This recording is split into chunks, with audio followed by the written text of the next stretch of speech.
إن الحمد لله نحمده ونستعينه ونستغفره ونعوذ بالله من شرور أنفسنا ومن سيئات أعمالنا من يهد الله فلا مضل له ومن يضلل فلا هادي له أشهد أن لا إله إلا الله وحده لا شريك له وأشهد أن محمدا عبده ورسوله لا نبي بعده اللهم صل على محمد وعلى آله وصحبه أجمعين.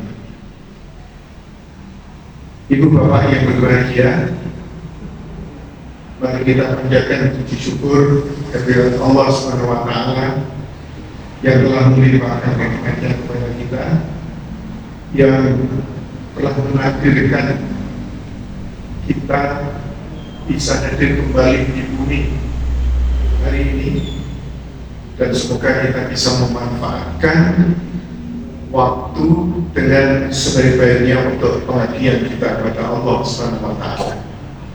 Salawat dan salam semoga tetap dilimpahkan kepada junjungan kita Nabi besar Muhammad sallallahu alaihi wasallam yang telah menunjukkan kepada kita jalan kebenaran, yakni al-Islam.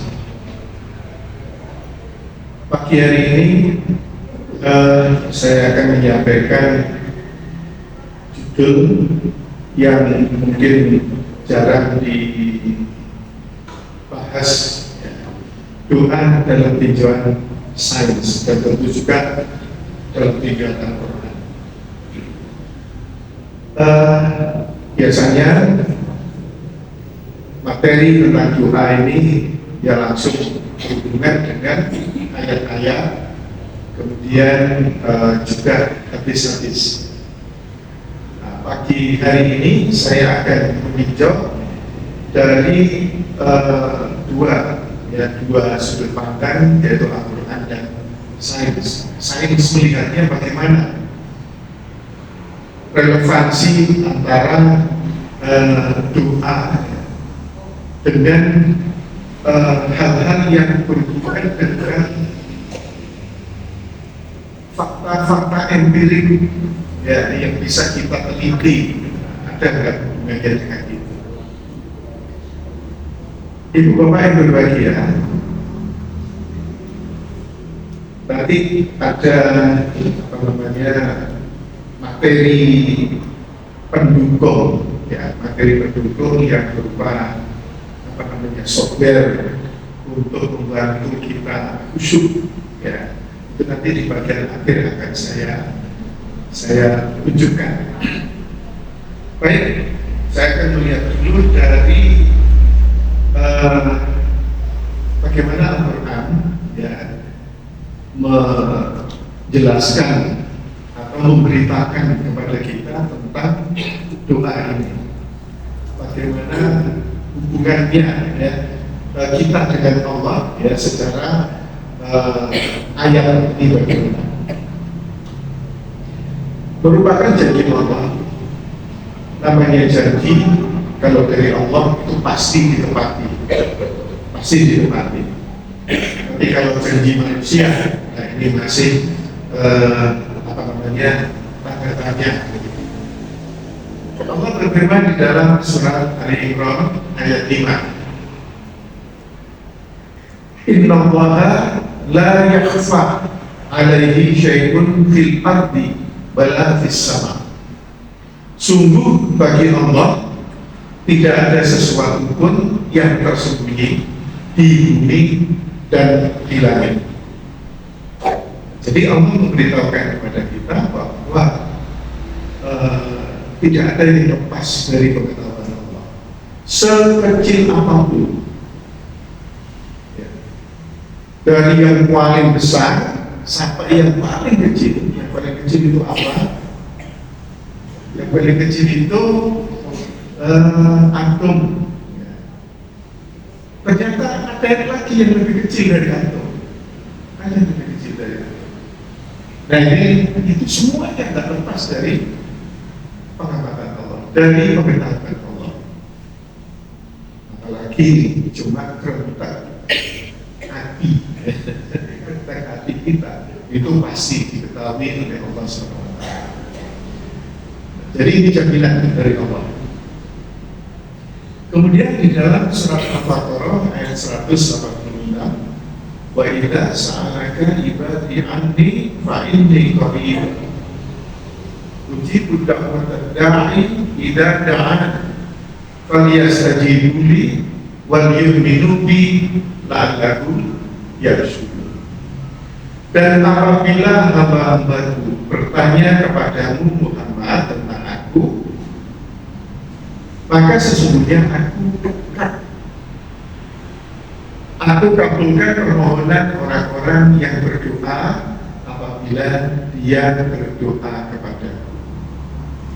Hendaklah mereka itu memenuhi perintahku dan beriman kepadaku agar mereka memperoleh kebenaran. Jadi Allah memberitahukan melalui ayat ini bahwa Allah itu dekat, dan ada beberapa ayat-ayat yang lain yang menunjukkan bahwa Allah itu sangat dekat, ya, sangat dekat. Nah, dekatnya seperti apa? Kita tidak bisa mengukur dengan menggunakan meteran, tidak bisa. Karena Allah mengatakan, aku lebih dekat daripada urat lehermu. Jadi kalau kita mengukur dengan menggunakan penggaris gitu ya, kita sendiri dengan urat leher kita sudah nggak tahu kok jaraknya seberapa. Apalagi Allah mengatakan dia lebih dekat daripada urat leher kita. Dan kalau kedekatan seperti itu mustahil Allah tidak tahu apa yang ada di dalam hati kita. Mustahil. Sama ini berbahaya. Jadi Allah akan mengabulkan permohonan orang-orang yang berdoa, yang mohon atau meminta kepada Allah Subhanahu Wa Taala, jika dia berdoa. Berdoa pada siapa? Pada Allah. Kemudian surat Al-Mu'min ayat 60, bahwa Rabbukum ud'uni astajib lakum. Innal ladzina yastakbiruna an ibadati sayadkhuluna jahannama dakhirin. Dan Tuhanmu berfirman, berdoalah kepadaku, niscaya akan aku perkenankan bagimu. Janji, lagi-lagi janji Allah SWT. Sesungguhnya orang-orang yang sombong tidak mau menyembahku akan masuk pada jahanam dalam keadaan hina. Jadi kalau kita tidak mau berdoa kepada Allah SWT, tidak mau minta kepada Allah SWT, itu disebut sombong. Disebut sombong. Ya. Berhati-hati. Misalnya begini, sampai kita bilang rasanya kok malu yang minta terus pada Allah. Kan kadang-kadang gitu ya, malu sok minta terus gitu, minta terus. Loh, ini perintah dari Allah kok, kita disuruh minta memang kepada siapa lagi kita minta? Kalau kita tidak minta kepada Allah, berarti kita minta kepada yang lain. Gitu. Otomatis itu, kalau kita minta kepada Allah, pasti ya minta kepada yang lain. Dan tidak ada manusia yang sempurna, dan tidak ada manusia yang tahu apa yang akan terjadi. Ya, 5 menit lagi, 1 jam lagi, sehari ini, apa yang akan terjadi nggak tahu. Dan terus kalau kita nggak berdoa, berarti kita menganggap kita punya jaminan pasti nanti 1 jam lagi program saya akan berhasil.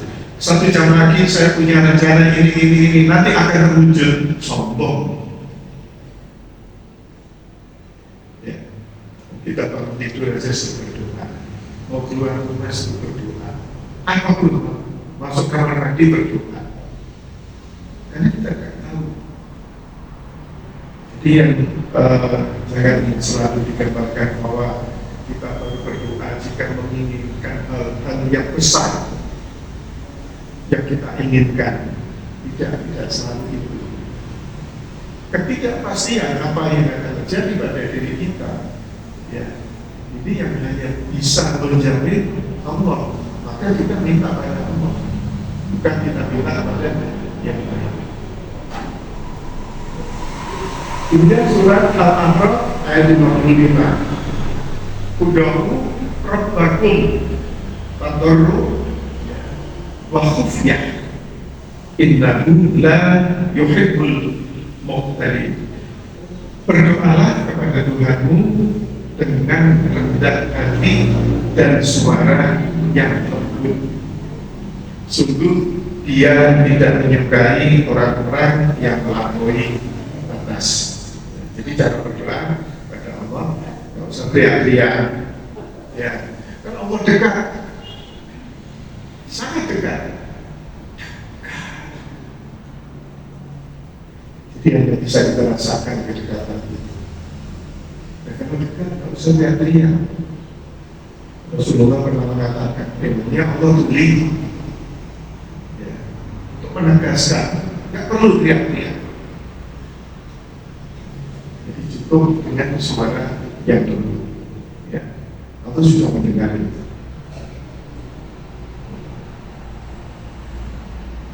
Al-A'raf ayat 180. Walillahil asmaul husna fad'uuhu biha. Dan Allah memiliki asmaul husna, nama-nama yang terbaik. Maka bermohonlah kepadanya dengan menyebut asmaul husna itu. Nah, ini petunjuk dari Allah SWT. Jadi kalau kita menginginkan doa kita itu efektif, ya, gunakan asmaul husna. Jadi misalnya kita mohon rezeki dari Allah, ya, rezeki. Nah, asmaul husna yang terkait dengan rezeki itu apa? Ya, Allah Maha Kaya, ya, Al-Ghani. Gunakan itu, sebutkan dulu. Ya, Allah terkait dengan kasih sayang, ya Rahman, ya Rahim. Itu sebutkan dulu itu. Ya, lalu nanti isi doanya yang ya Razak, terkait dengan rezeki, ya, dan sebagainya. Maha Pemberi rezeki. Nah, ini salah satu petunjuk dari Allah SWT, bagaimana kita berdoa supaya efektif. Nah, sekarang mungkin, ya, atau nanti akan saya bahas tentang itu. Saya mintanya ini, berdapatnya itu, ya, gitu ya, misalnya. Saya minta ini, tidak dikabulkan, tapi dapatnya malah yang lain. Nah, itu nanti setelah kita bahas tinjauannya dari sisi sains, ya, itu nanti akan terjawab di sini. Baik, Ibu Bapak yang berbahagia,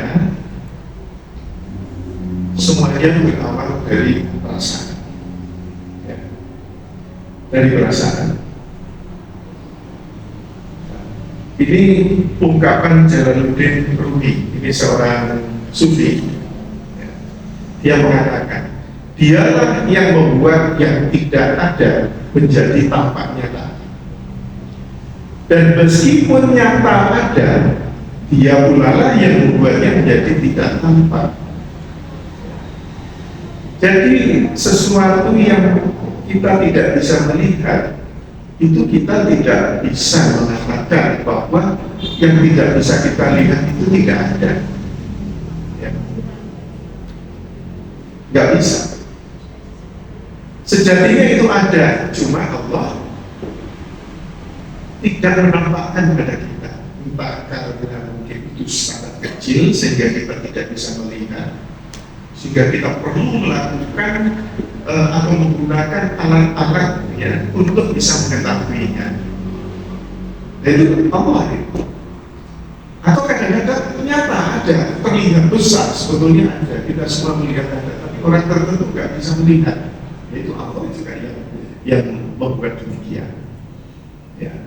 Nah, ini pernyataan Jalaluddin Rumi. Jadi kita harus berpikir positif, ya, bahwa sebetulnya secara logika apa yang tidak tampak itu tidak ada, belum tentu tidak ada. Ya.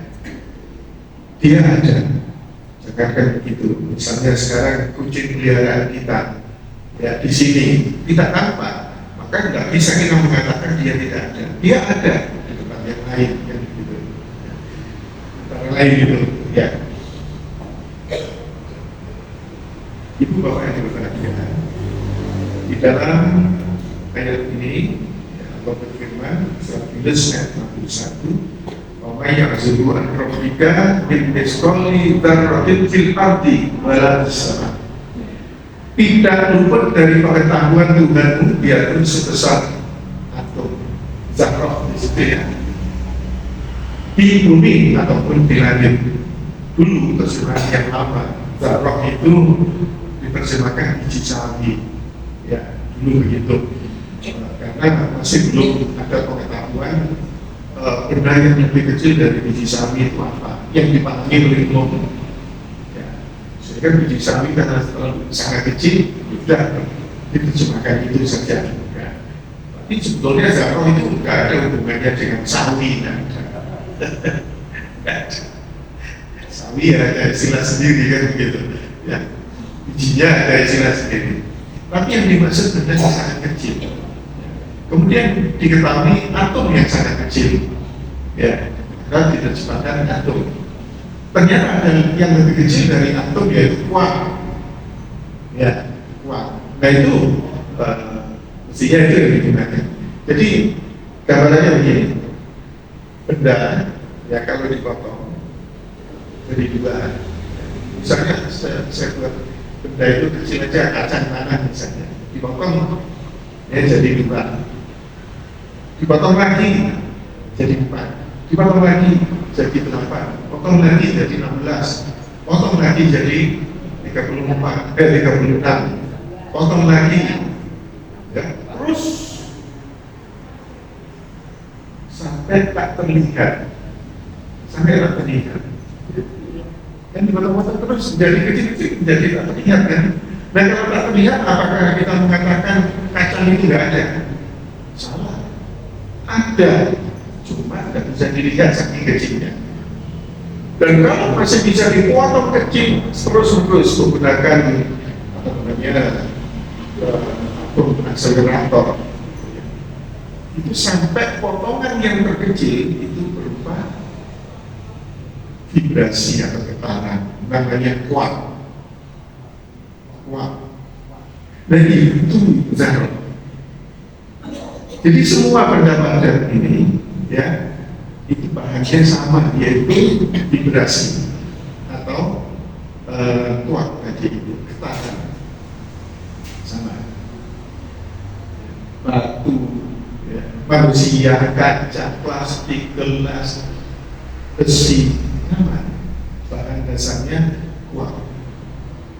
Jadi nggak ada bedanya akhirnya kita dengan batu, kita dengan sampah, nggak ada bedanya, sama, bahannya sama. Nah, itu kalau yang berbahagia, justru kekuatannya di situ,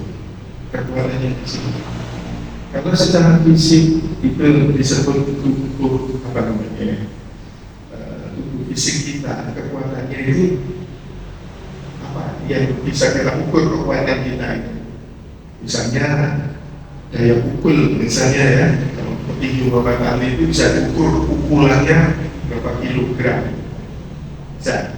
Ya sekedar itu. Kalau digunakan untuk pukul lawan tinjunya bisa bonyok di sini. Kemudian lebih dalam lagi atom, ya, tubuh atom, ya. Itu kekuatannya lebih dahsyat. Pembantu Hiroshima dan Nagasaki, ya seperti itu kekuatannya, sampai berpuluh-puluh tahun nggak bisa ditempati daerah itu, ya, karena masih mengandung radioaktif. Dan sekarang yang lebih kuat lagi, nuklir itu inti atom, itu jauh lebih dahsyat lagi, dan semakin dalam semakin kuat. ya kita seperti itu. Dan itu kuat, zarah. Nah, itu Bapak yang berbahagia. Kemudian sekarang kita lihat benda. Benda itu terdiri atas molekul. Ya, kalau di benda itu ada molekul-molekul, banyak sekali molekul membentuk satu benda. Nah, satu molekul dipecah-pecah, ya, itu atom. Atom yang banyak jadi molekul, molekul yang banyak sekali jadi benda. Atom dibelah lagi menjadi partikel, ya, jadi lebih kecil dari atom. Ya. Kemudian dibelah lagi menjadi kuanta. Kuanta ini ya kok itu di situ, ya, itu kuantum namanya kuanta. Dan kuat itu vibrasi, bukan kuanta. Jadi vibrasi getaran atau kuat itu, ya, itu membentuk kuanta. Kuanta yang banyak menjadi partikel, partikel yang banyak sekali menjadi atom, atom yang banyak sekali menjadi molekul, molekul yang banyak sekali menjadi benda. Ya, itu dari proses olah. Dan yang bisa dilihat itu adalah partikel atau molekul benda, kayak itu bisa dilihat. Ya, walaupun mungkin tidak bisa dengan mata telanjang, tapi menggunakan alat. Ya.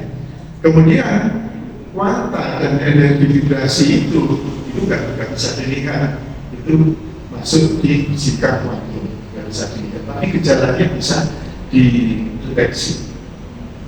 Ya. Dan jadi semakin dalam sebetulnya semakin kuat Ibu Bapak yang berbahagia. Ya. Justru yang paling kuat itu di vibrasi di kuanta ini. Ini ada hubungannya dengan nasib kita, ada hubungannya. Nasib kita adalah sesuatu yang terjadi atau yang kita alami saat ini, itu nasib. Nasib, ya. Kita sekarang jadi apa? Suasana hati kita seperti apa? Ya, kemudian apa yang terjadi pada diri kita hari ini, ya, detik ini, itu nasib. Itu ditentukan oleh, ya, karakter. Jadi karakter ini yang akan menentukan nasib kita seperti apa. Kemudian ternyata karakter itu dibentuk oleh kebiasaan. Kebiasaan yang kita lakukan akan menjadi karakter. Kebiasaannya malas, ya, kebiasaan malas, kita ulang terus malas, ya, karakternya menjadi pemalas, ya, gitu. Pemalas akan menjadikan nasibnya seperti apa, gitu, ya. Nah, kebiasaan itu dibentuk oleh tindakan yang dilakukan berulang-ulang, itu menjadi kebiasaan. Marah yang berulang-ulang jadi kebiasaan marah. Jadi kebiasaan marah. Kebiasaan marah, ya, itu menjadi karakter. Seseorang memiliki karakter apa? Pemarah. Karena apa? Kebiasaannya marah. Gitu. Ya. Nasib si pemarah itu seperti apa? Ya. Nasib itu ditentukan oleh karakter. Tindakan itu diawali dari pikiran, kan pikir dulu sebelum bertindak. Ya, mau makan kan pikir dulu. Gak mungkin tiba-tiba bertindak tanpa berpikir. Nah, kalau itu refleks kalian. Kalau kita sering latihan bela diri gitu, ya, dipukul kemudian nangis gitu, itu refleks. Itu nggak mikir, itu otomatis tanpa berpikir. Ya. Tapi ada juga orang yang ketawa-ketawa sendiri tanpa berpikir bercanda. Tindakan. Jadi itu kalau ingat kalian seperti itu. Ya. Kemudian ternyata pikiran berawal dari perasaan. Dari perasaan. Jadi ternyata dari perasaan itu akan bisa menentukan nasib kita. Nah, kita bisa menelusuri kenapa nasib kita saat ini seperti ini. Kita telusuri ke dalam, itu perasaan kita penyebabnya itu ternyata. Jadi kalau kita menginginkan nasib seperti apa, awali dari perasaan. Nah, sama dengan sikap kantor tadi, ya, sampai tindakan itu bisa dilihat, ya, bisa dilihat. Ini masuk kategori fisika Newton, karena itu tanah.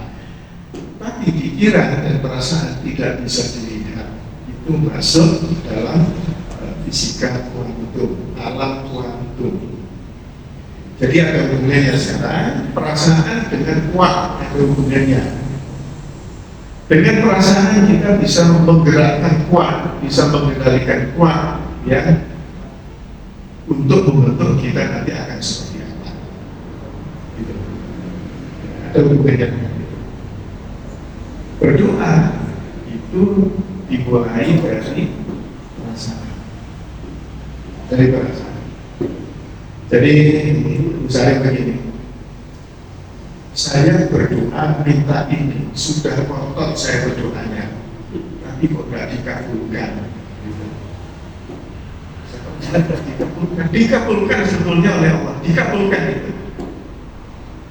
Saya ngotot minta umroh, misalnya gitu ya. Ngotot, kok tidak dikabulkan? Dikabulkan oleh Allah, dikabulkan. Tapi yang dikabulkan adalah yang ada di dalam perasaan.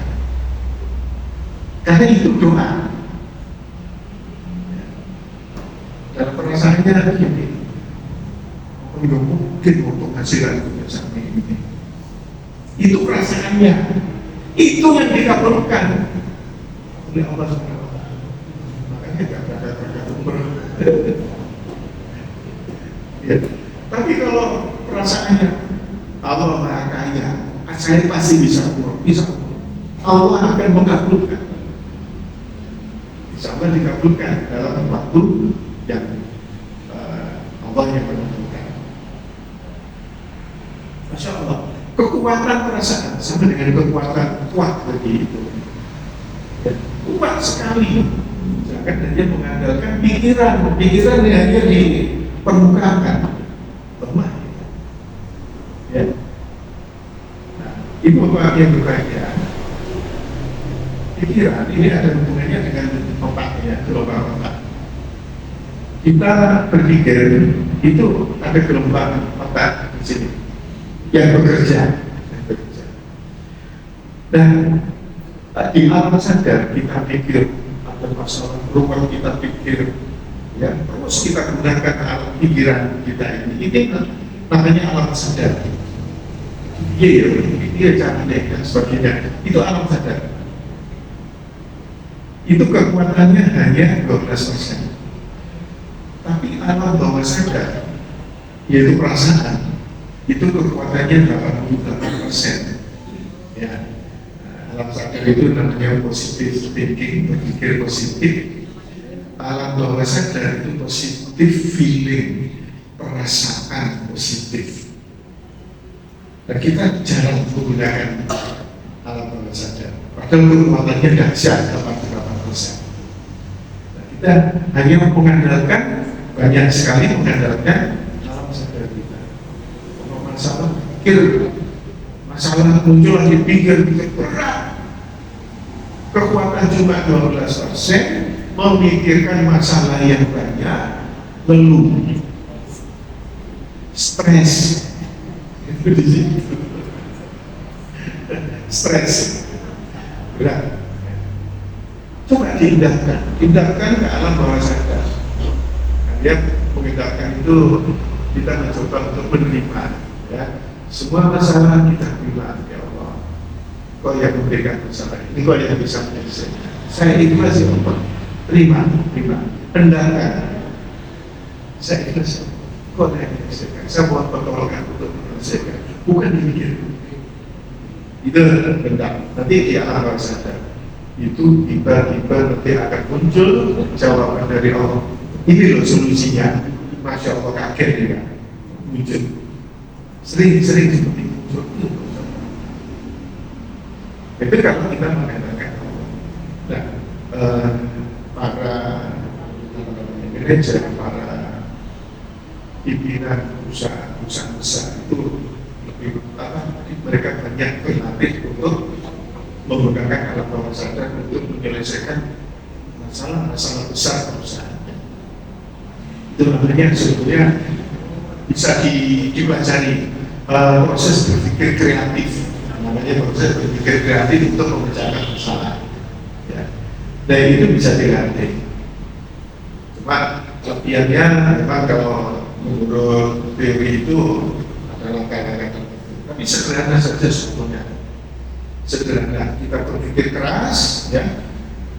Maksudnya berpikir keras bukan lepas itu saja, tapi pikir keras dulu, setelah mentok sudah lepaskan, kita serahkan pada Allah. Itu maksudnya.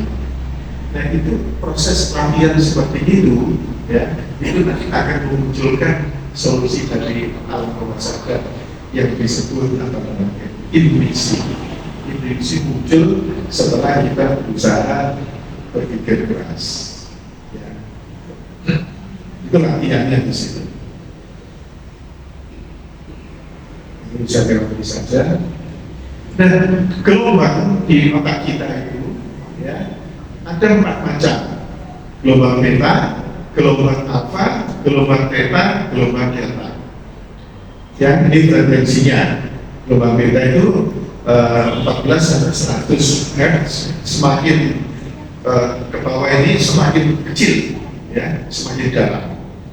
Nah, gelombang beta itu apa? Itu yang bekerja otak kiri. Ya, otak kiri itu kan mikir yang begitu atau meminta, dan sebagainya, angka-angka, persoalan-persoalan. Itu otak kiri. Kognitif, logika, analitis, prasangka, pikiran sadar, ya, aktif, cemas, was-was, stres itu di situ. Kalau kita mengandalkan gelombang beta, mengandalkan otak saja, yaitu dalam alam sadar, ya, itu gelombang beta yang bekerja. Kalau stres, ya. Dan lebih dalam lagi gelombang alfa. Gelombang alfa itu frekuensinya lebih kecil lagi. Akses nurani bawah sadar ini sudah mulai mengakses atau masuk ke alam bawah sadar. Biasanya rileks, santai, nyaman, tenang, puas, bahagia, fokus, ikhlas. Itu di gelombang alfa. Nah ini diteliti memang orang-orang yang ikhlas, orang-orang yang fokus, yang tenang, ya, itu diukur gelombang otaknya itu ternyata gelombang alfa, ya, frekuensinya.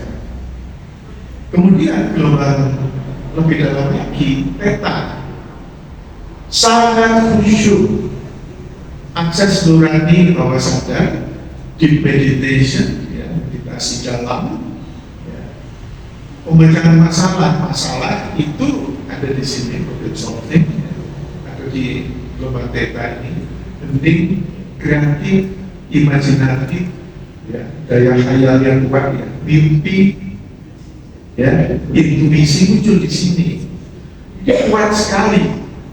Kalau kita mau memecahkan masalah-masalah dan bisa kita adapkan, ya, ke alam bawah sadar di gelombang theta ini, tidak bisa. Doa agar efektif itu ada di gelombang alfa dan theta. Alfa tadi ikhlas, ya. Kemudian theta ini khusyuk. Ini perasaan yang bicara. Perasaan yang bicara. Maka yang kuat. Dan seperti tadi saya minta umroh maka dikabulkan. Dan itu ternyata yang ada di dalam alam bawah sadar kita, yang ada dalam gelombang alfa dan theta kita adalah apa mungkin. Nah itu di situ perasaannya kan di situ. mungkin lah, nggak mungkin. Itu yang dikabulkan oleh Allah SWT. Jadi siap doa pasti dikabulkan. Tapi yang ada di dalam perasaan. Nah, doa kita yang paling dalam ini sudah nggak ada efek apa-apa, ya. Tenggelam tanpa mimpi, benar-benar tidak ada pikiran dan perasaan non physical state, ya. Tidak ada kaitannya dengan fisik sama sekali. Regenerasi sel itu di alam ini, orang itu dalam itu regenerasi selnya di situ, nurani bawah sadar kolektif. Jadi tidak ada efek apa-apa di sini. Jadi kalau kita mau supaya doa kita efektif, itu kita harus mengakses alam bawah sadar, yaitu di level gelombang alfa dan theta. Itu yang kita manfaatkan. Nah, itu Bapak Ibu berbahagia, dibagi dua zona, ada zona nafsu, zona ikhlas. Zona nafsu ini gelombangnya gelombang theta, ya. Banyak anggota, perasaan takut, marah, cemas, keluh kesah, itu di zona nafsu, ya. Itu gelombang theta kita. Dan zona ikhlas itu perasaan syukur, ya, sabar, fokus, tenang, bahagia, ya. Kemudian di sini semuanya adalah gelombang alfa, di sini bebas hambatan, nggak ada hambatan. Karena itu ada di alam apa namanya kuanta tadi, itu ada kuam, ya. Maka kita usahakan selalu ada di situ, maka enak pengendalian diri kita, ya. Nah, itu Bapak yang berbahagia. Kemudian mekanisme doa terkabul itu seperti apa sih? Apakah kita minta pada Allah lalu ketemu ada di musim salatin? Enggak. Ada mekanismenya, ya. Ini simulan berdoa pada Allah, minta pada Allah, ya. Ini karena yang diberi petunjuk oleh Allah tadi, mintalah pada Allah. Udah nih, mintalah pada Astajib berlaku, ya. Maka diperkenankan. Jadi hanya pada Allah, jangan pada yang lain. Kalau minta pada yang lain, itu yang dikabulkan oleh Allah, bukan permintaan pada Allah, ya. Nah, Allah bagaimana cara mengabulkan si fulan ini, doa si fulan itu melalui siapa? Melalui malaikat Mikail. Ini kan yang diberi tugas oleh Allah untuk mengabulkan doa hamba-hambanya, ya, tugasnya. Nah, Mikail tidak langsung memberi kebetulan, enggak. Ya. Tapi BKN itu menugaskan ke yang lain dulu, gitu, ya. Yang lain ini nggak tahu ini apa, ya. Pokoknya yang akan terlibat terhadap pengabulan doa itu, ya. Ini diatur dulu oleh malaikat BKN, diatur semuanya diatur. Nah, yang umum ini juga diatur. Yang umum bisa terjadi jika yang hijau terjadi dulu, ya. Ini jalan, maka buku bisa jauh, bisa jalan. Kemudian ini yang coklat ini juga hidup, ini bisa terwujud kalau yang ungu terwujud. Kemudian ada lagi yang biru ini, ya, untuk mewujudkan yang ini. Terus begitu, ya, begitu. Nah, setelah semuanya siap, baru doa si fulan terpenuhi semua. Nah, seperti itu, ya. Jadi proses terkabulnya ini itu tergantung pada semua hal ini, Ini terwujud dulu, baru doa bisa terungkap. Ini rumit tugasnya BKN. Ya, misalnya doa kita minta umroh, apa yang harus ada umroh dulu? Kan ada syaratnya, ada uang dulu. Ya kan? Nah, uang ini supaya ada tersedia, ada syarat lagi. Apa yang menyebabkan bisa tersedia? Misalnya kita berusaha ikhtiar untuk mencari atau mengumpulkan uang itu. Ya. Kemudian apa lagi? Ada orang lagi mungkin yang bisa mungkin meminjami uang, ya, misalnya gitu. Ada pihak lain lagi mungkin apalagi menawarkan apa namanya ya, proyek misalnya, ya. Itu di luar kendali kita. Tapi malaikat PKI yang mengatur. Tiba-tiba ada orang yang menawarkan, tolong deh saya buatkan ini. Sudah kita bantu buat tersebut, ternyata dia memberikan imbalan, Masya Allah. Ya, sudah kita kumpulkan macam-macam banyak sekali. Ya. Nah kemudian kalau uang tersedia sekarang, ada syarat lagi tubuh kita, uang enggak. Ya, tubuh kita kalau sakit misalnya tidak terwujud. Ya. Kemudian ada lagi apa macam-macam. Nah itu yang maksudnya bulatan-bulatan.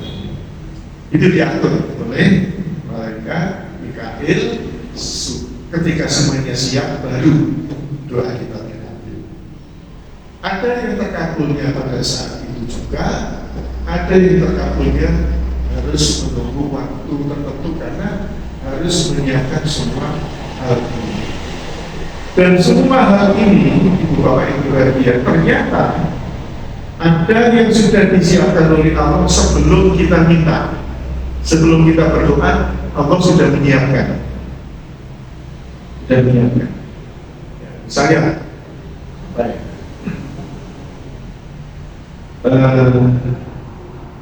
Sebelum kita minta, Allah sudah menyiapkan misalnya air yang menyebabkan kita bisa hidup. Itu disiapkan kapan oleh Allah untuk kita? Jauh hari sebelumnya. Jauh sebelum bumi terbentuk dan siap ditempati oleh manusia, itu Allah sudah menyiapkan. Dan air yang akan kita minum itu sudah dijaga oleh Allah. Ini loh nanti yang akan kita minum itu. Ini porsinya sekian. Mulai dari dalam kandungan itu porsinya sudah disiapkan oleh Allah. Sampai yang disiapkan oleh panitia hari ini. Jauh hari sudah disiapkan untuk saya. Ya. Makanya sebelum kita minta, Allah sudah tahu nanti kita itu akan kita apa. Dan disiapkan oleh Allah SWT.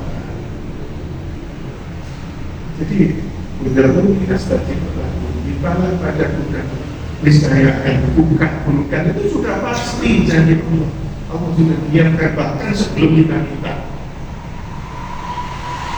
Omongan itu semuanya hanya Masya Allah, nggak ada yang lepas dari kendali Allah SWT. Jadi sebetulnya pada dasarnya semuanya di dalam kendali Allah Subhanahu wa Ta'ala. Nggak ada yang lepas, tidak luput dari pengetahuan atau kendali Allah Subhanahu wa Ta'ala. Nah, beberapa ayat yang berhubungan dengan kendali itu, ya. Wa taqulu fi sya'nin wa ma tatlu min Qur'anin wa la ta'malu, dan seterusnya itu. Kamu tidak berada dalam suatu keadaan dan tidak membaca suatu ayat dari Al-Quran, dan kamu tidak mengerjakan suatu pekerjaan melainkan kami telah menjadi saksi atasmu di waktu kamu melakukannya. Tidak luput dari pengetahuan Tuhanmu biarpun sebesar zarah di bumi ataupun di langit, tidak ada yang lebih kecil dan tidak pula yang lebih besar dari itu, melainkan semua tercatat dalam kitab yang nyata. Semua adalah perencanaan yang amat cermat dari Allah SWT. Sampai di level yang terkecil, wah itu sudah dikendalikan oleh Allah. Wah digerakkan, nanti jadilah si bulan, jadilah si bulan ini, nanti akan seperti apa, semua digerakkan. Ini jadilah batu, ini jadi apapun. Ya. Masya Allah.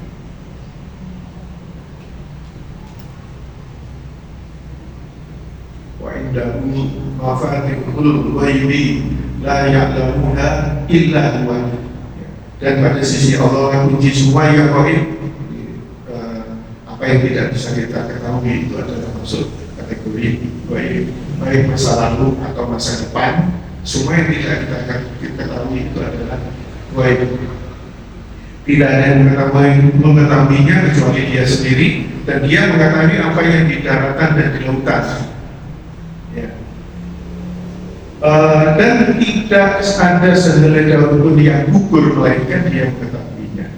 Dan tidak satu butir dasar tidak jatuh sebutir biji pun dalam kegelapan di bumi, dan tidak sesuatu yang basah atau yang kering melainkan tertulis dalam kitab yang nyata. Semua dalam kendali Allah.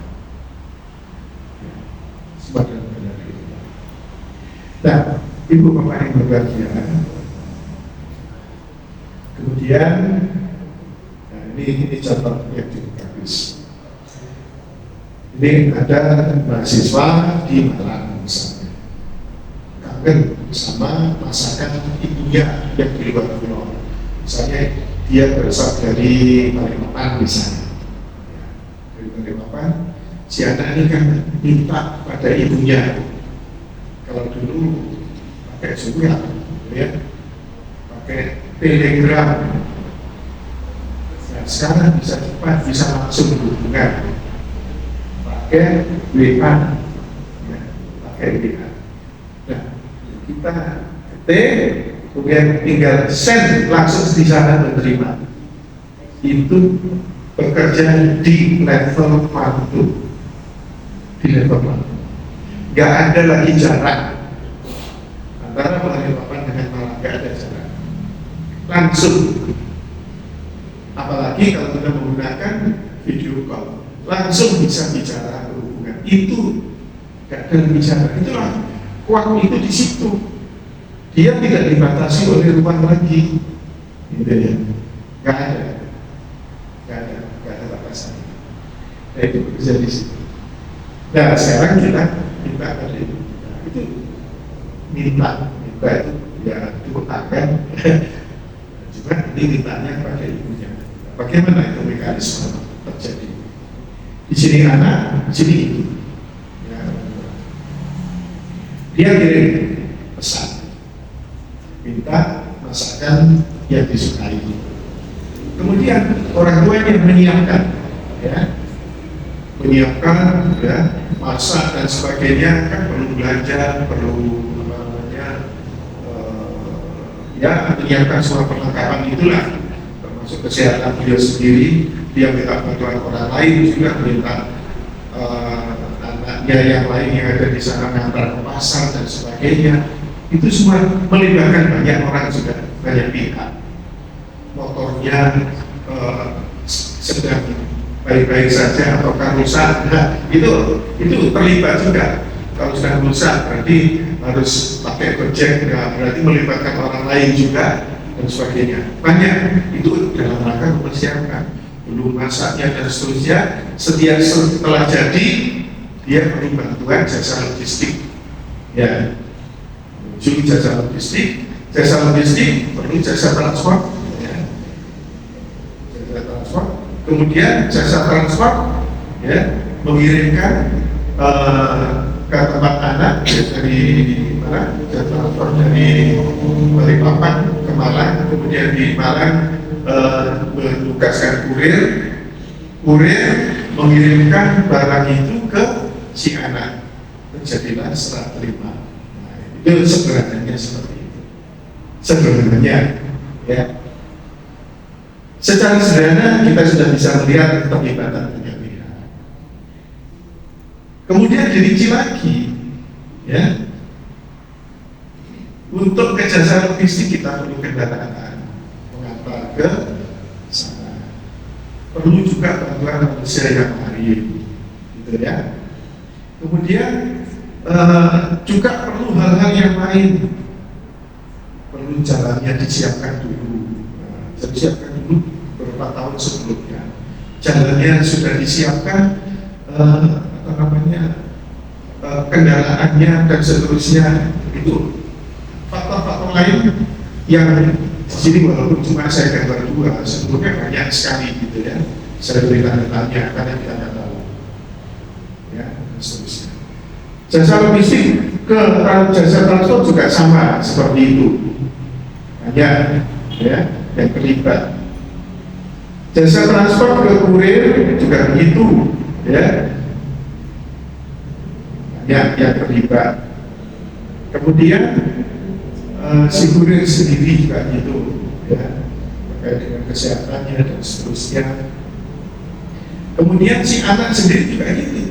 Ini ada pengaruh-pengaruh lain juga, faktor lain yang menyebabkan nanti bisa terjadi salah terima itu, ya, kesehatannya, atau si anak mungkin sedang pergi ke tempat lain. Kalau pergi ke tempat lain kan salah terima tidak terjadi secara langsung gitu. Jadi semuanya dipengaruhi oleh banyak faktor. Nah, sehingga ketika semuanya siap, serah terima terjadi. Pada jam berapa, menit ke berapa, detik ke berapa, suhu saat itu berapa derajat Celcius, cahayanya seperti apa, angin, tempat, bersama siapa kita ada di situ, dan bersama apa, gitu ya, mungkin kita biarkan dan seterusnya. Yang sudah diatur semuanya oleh Allah SWT dengan sangat cermat, sehingga siap terjadi serah terima. Ya. Nah, kalau digambar di sini, ya, Allah semuanya yang mengendalikan itu. Si anak minta pada orang tua, itu esensinya dia juga minta pada Allah, berdoa pada Allah, kan gitu. Bukan peran orang tua, tapi Allah. Nah, saya gambar lagi banyak sekali faktor-faktor yang mempengaruhi, yang semuanya ini disiapkan semuanya oleh Allah sehingga transaksi serah terima itu terjadi. Ya. Penyiapan jalan itu bahan bakunya sudah disiapkan oleh Allah ratusan mungkin ribuan tahun yang lalu. Batunya disiapkan oleh Allah, aspalnya disiapkan oleh Allah di mana, ya. Kemudian bahan untuk membuat kendaraan truknya, ya, itu disiapkan, besinya di mana, ya, plastiknya dibuat di mana, minyak buminya di mana, siapkan oleh Allah SWT jauh-jauh dari sebelumnya, dan melibatkan ratusan ribu orang. Ya, untuk membuat jalan aja berapa ratus orang yang terlibat. Untuk membuat aspalnya berapa ribu orang yang dilibatkan oleh Allah. Kendaraannya untuk membuat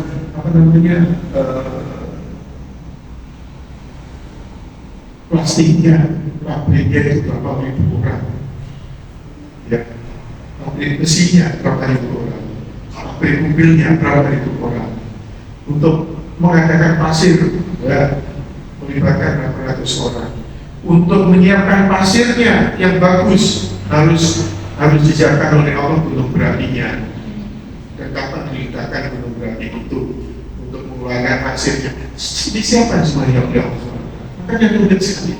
Kalau ini masih bisa digambar lebih rumit lagi, lebih bisa digambar lebih rumit lagi. Semuanya terlibat. Itu semua dikendalikan oleh Allah. Hanya untuk pada jam, menit, detik tertentu itu bisa terjadi, melibatkan tak terhitung. Makanya jangan minta pada yang lain, hanya pada Allah, karena semuanya Allah yang menyiapkan, mengendalikan. Kalau kita minta pada yang lain, berarti yaitu sombong. Ibu Bapak yang berbahagia,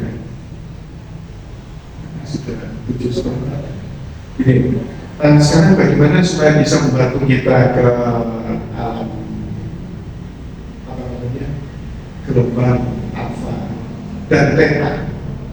Dulu para ulama kita,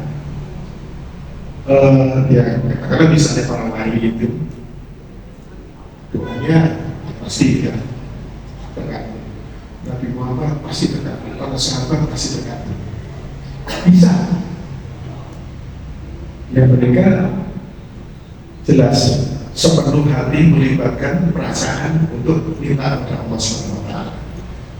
Dan kondisi itu memungkinkan seperti para wali kita dulu, karena suasana masih tenang, ya, tidak ada gangguan untuk kita bisa khusyuk, bisa masuk ke alam waktu, ya, bisa khusyuk, nggak ada gangguan, nggak ada gangguan.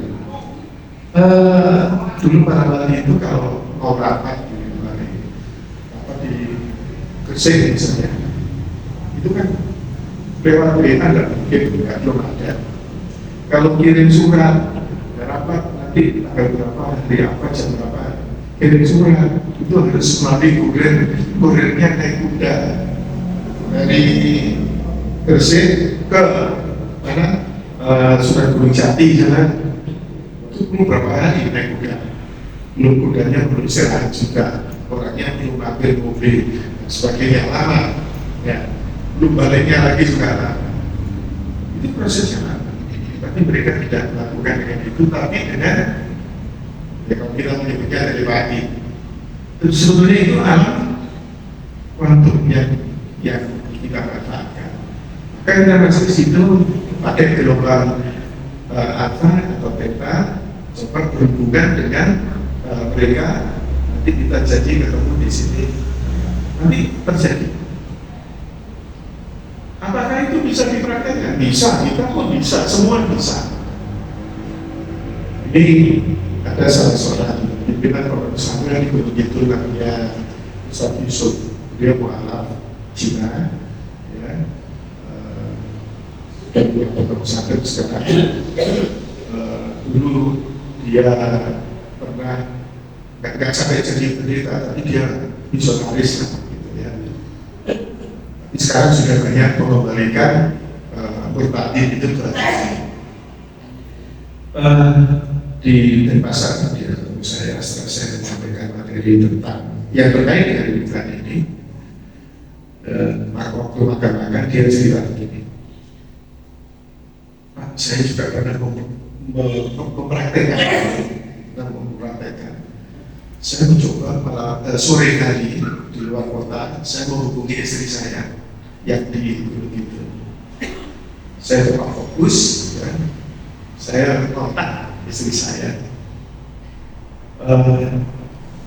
Itu saya memahami hal itu terbukti ketika saya pulang, ya, pulang ke rumah, kemudian saya tanya ke istri saya. Jadi saya apa namanya, kemarin jam sekian ada hal yang dirasakan aneh nggak? Istrinya jawab, iya, iya, apa? Sampai menghubungi saya. Itu ternyata bisa, Masya Allah. Cuma ya harus pelatihan, memang harus berlatih terus, berlatih untuk membiasakan diri ke bisa mengakses alam bawah sadar. Cuma sekarang memang agak sulit. Kalau dulu kan suasana yang mendukung tenang, sekarang kan serba hiruk pikuk, masalah banyak, ruang kita mikirnya kan di gelombang beta. Nah ini ada alat bantu yang apa namanya dibuat oleh para psikolog untuk melalui laboratorium apa namanya neuropsikologi, membantu seseorang bisa berlatih untuk mengakses gelombang alfa. Ya, gelombang alfa. Cukup hanya mendengarkan saja, ya, mendengarkan 20 menit sehari, itu nanti akan terlatih untuk cepat mengakses gelombang alfa. Nah, bunyinya sederhana seperti ini.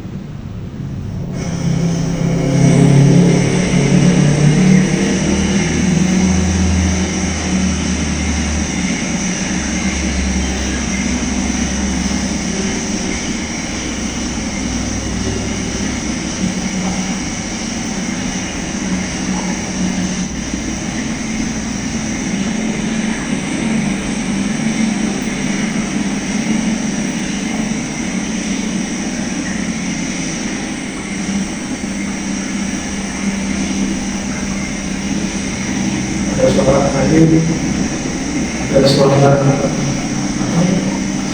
seperti dengan alat-alat musik tradisional, suara hujan,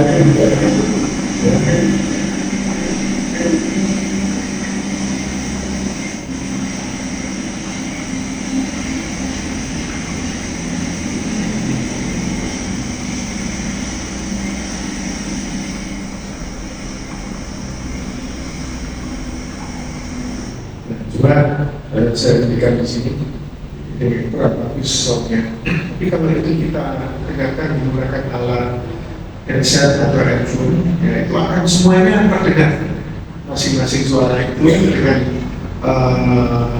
volume tertentu, ya, frekuensi tertentu. Nah ini ya kayaknya mirip-mirip dengan suara bintang gitu ya. Semacam suara itu masuk. Itu bisa mengantarkan kita lebih cepat untuk khusyuk, untuk mengakses gelombang. Nah, hiruk-pikuk suara kendaraan macam-macam ini mengganggu semuanya.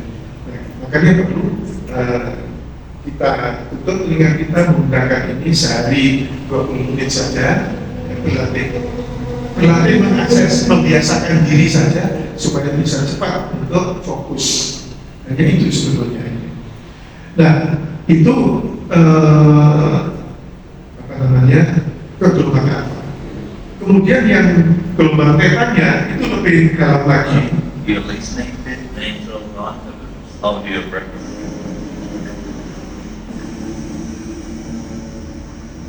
Ini saya percepat.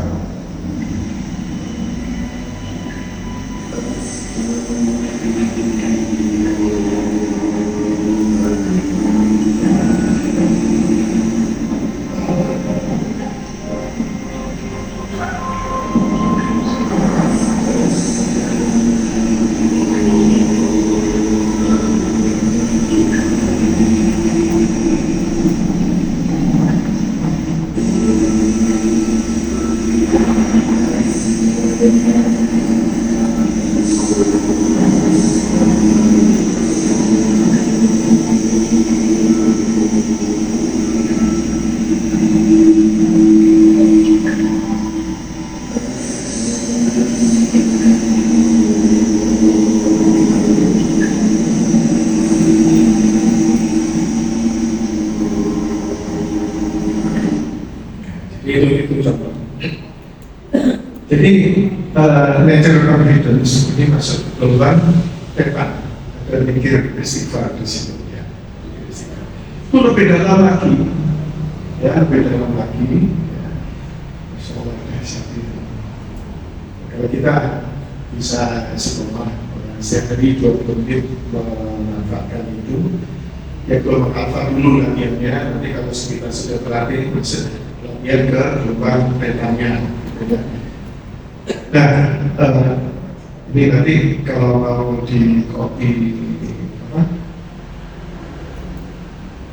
software itu nanti bisa saya titipkan ke Amir ya, nanti bisa copy, didengarkan aja setiap hari. Nah, itu memang yang berbahagia. Ini efektif, bisa membantu kita untuk khusyuk, membantu kita untuk fokus, ya. Dan jika kita sudah seperti itu, maka nanti doa kita akan jauh lebih efektif daripada sebelumnya. Itu saya kira sudah tinggal dengan Ibu Bapak yang berbahagia, mudah-mudahan beberapa bagi kita bersama terkait yang mau bertanya. Bapak, silakan.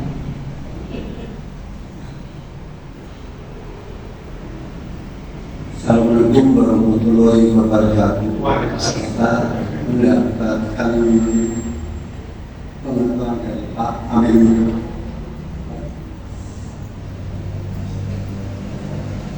Yang itu katanya dia berdoa waktu ingin naik haji, tapi dia tidak punya uang. Lantas dia berdoa itu membaca Al-Quran saja, pada istighfar tidak ada tuntunannya. Akhirnya dia dapat naik gaji itu 9 kali. Itu apa sebabkan apa kira-kira ilmu apa yang tidak dipakai? Assalamualaikum warahmatullahi wabarakatuh. Pengen naik gaji, doa, ya ada gunanya, gitu ya. Langsung aja, nanti supaya nggak lupa. Langsung saya jawab dulu aja. Begini, ya kalau mau naik gaji memang bebas kita mau berdoa dengan cara bagaimana, dengan cara bagaimana. Dia memilih membaca Al-Quran terus. Itu kan juga membaca Al-Quran itu adalah jalan untuk fokus masuk ke alam bawah sadar. Itu salah satu cara. Dan itu dilakukan terus-menerus. Dan apalagi perasaannya sangat kuat itu. Saya dengan cara seperti ini saya ingin ngaji terus. Itu sudah masuk di alam bawah sadar. Di alam batinnya dan Allah mengabulkan itu. Saya kira itu sangat. Assalamualaikum warahmatullahi wabarakatuh. Pertanyaan saya, dalam kita berdoa, apakah harus detail? Misalkan A, B, C, D itu semua detail gitu, atau hanya sekedar ya Allah saya rezeki? Terima kasih. Assalamualaikum warahmatullahi wabarakatuh. Ada tuntunan doa itu tata cara berdoa, cuma materinya juga dari yang lain. Itu salah satunya memang harus detail. Kita kenapa? Kalau tidak detail, ya apa saya minta rezeki? Kalau rezeki kan macam-macam. Sehat juga rezeki, ya. Pergi haji juga rezeki, uang juga rezeki, rumah juga rezeki. Ya kalau kita minta seperti itu, ya Allah beri. Ya, depan, ya semuanya itu nggak tahu mana yang dianggap oleh Allah yang lebih penting kan gitu. Nah, jadi makanya fokus detail apa yang kita minta. 10 tahun lagi ya Allah saya ingin punya rumah ya Allah. Betapa bahagianya ya Allah. Ya, betapa bahagianya pada saat saya punya rumah yang besar, kamarnya sekian. Saya akan lebih bisa lebih fokus lagi beribadah ya Allah dan seterusnya. 10 tahun lagi ya Allah, misalnya begitu. Bagus. Dan itu banyak dilakukan.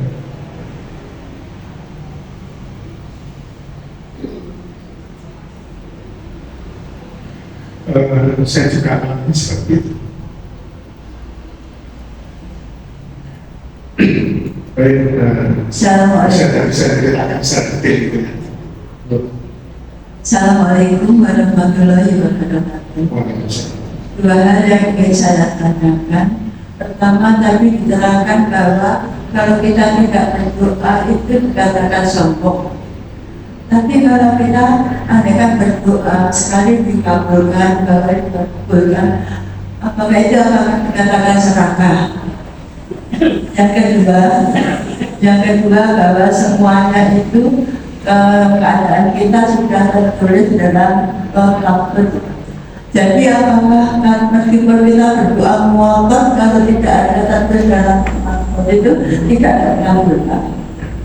Terima kasih. Assalamualaikum. Ya. Jadi kita ada Allah dikabulkan. Kita lagi dikabulkan. Kok dikabulkan terus itu? Enggak malu ya. Enggak serakah gitu. Tidak ada istilah serakah. Kalau itu semakin sering kita berdoa pada Allah terus-menerus, itu menunjukkan kecintaan kita pada Allah SWT. Menunjukkan bahwa kita sepenuhnya yakin ya pada Allah SWT. Iman kita pada Allah SWT semakin kuat. Terus saja. Yang tidak boleh kan kabur gitu. Oh, gara-gara doaku aku mati, apa yang mesti dikatakan, itu yang nggak boleh. Kemudian semua hal yang terkait dengan diri kita, nasib kita itu sudah ditetapkan oleh Allah di tempat. Nah, nanti kalau kita sudah ditetapkan seperti ini, kemudian doa ngotot seperti apapun tidak akan terkabul, ya akan tetap seperti ini. Itu juga semua. Ini terkait dengan takdir.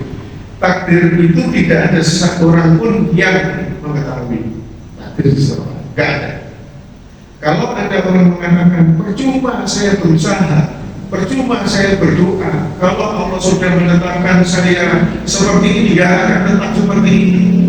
Itu adalah sikap orang-orang yang sombong. Ya, itu tidak boleh.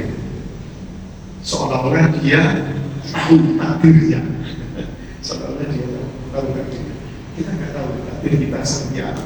Kita hanya punya kewajiban, yaitu berusaha, berikhtiar.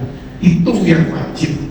Kalau kita tidak melakukan itu, berarti kita tidak memenuhi kewajiban. Yang namanya tidak memenuhi kewajiban adalah dosa. Itu aja. Kita ingin minta pada Allah berusaha, ya sudah hasilnya seperti apa, wallahu a'lam. Pokoknya saya memenuhi kewajiban.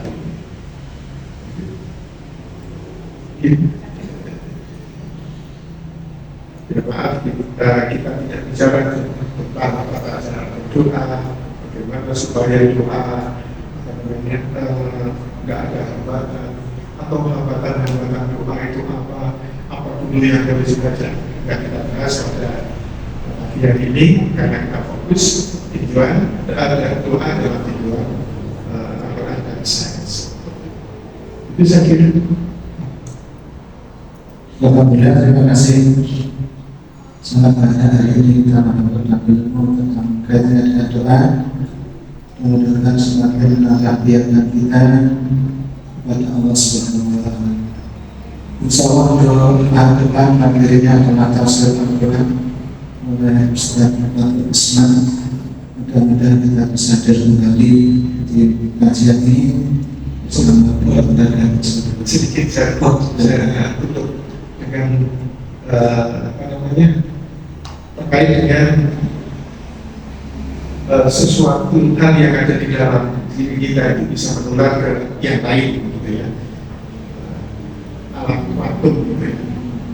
Seperti pernah ada orang tua ini akan walaupun tidak bicara, dia akan menularkan ya ke anaknya, itu juga melalui gelombang-gelombang perasaan tadi.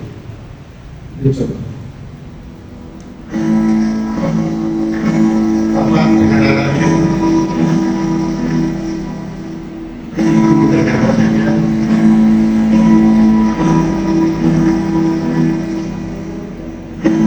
Looks like rain gets Punya rokok, anaknya ikut rokok.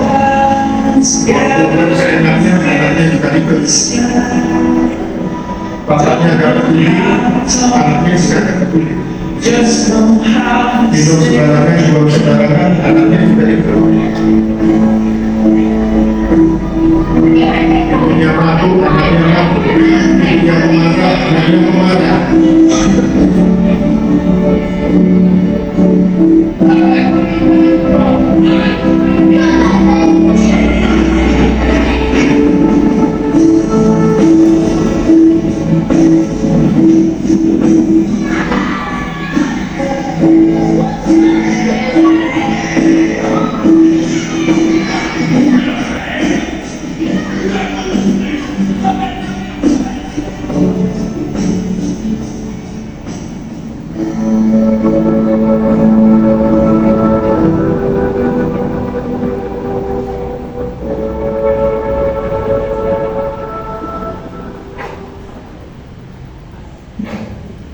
Doa agar anaknya baik, diikuti dengan ikhtiar perilaku sebagai contoh yang baik juga.